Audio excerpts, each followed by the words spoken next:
রং লেগে আছে। আমি বিরোধী দলনেতার ভাই বলে আমার কিছু করা হবে না, সেই তথ্যগুলো সিবিআই হাতে পেয়েছে। আমি তাই চাইছি যে নিরপেক্ষ তদন্ত হোক।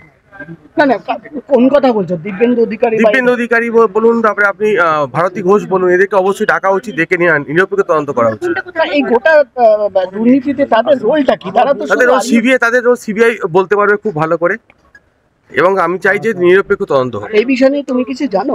আমি একটা কথাই বলবো যে বিজেপির লোক বা আমার গায়ে শুধুমাত্র বিজেপির গেরুয়া বস্ত্র লেগে আছে বলে আমি ওয়াশিং মেশিনে ধুয়ে সাফ হয়ে গেছি, সেটা না করে একজন প্রিমিয়াম এজেন্সি সিবিআই সেটাকে খুব ভালো করে তদন্ত হোক, এটাই আমি চাই। রং লেগে আছে। আমি বিরোধী দলনেতার ভাই বলে আমার কিছু করা হবে না, সেই তথ্যগুলো সিবিআই হাতে পেয়েছে। আমি তাই চাইছি যে নিরপেক্ষ তদন্ত হোক। না না কোন কথা বলছো? দিব্যেন্দু অধিকারী বলুন, তারপরে আপনি ভারতী ঘোষ বলুন, এদেরকে অবশ্যই ডাকা উচিত, ডেকে নিয়ে নিরপেক্ষ তদন্ত করা উচিত। এই গোটা দুর্নীতিতে তাদের রোলটা কি? তারা তো সিবিআই বলতে পারবে খুব ভালো করে, এবং আমি চাই যে নিরপেক্ষ তদন্ত হোক। এই বিষয় নিয়ে তুমি কিছু জানো?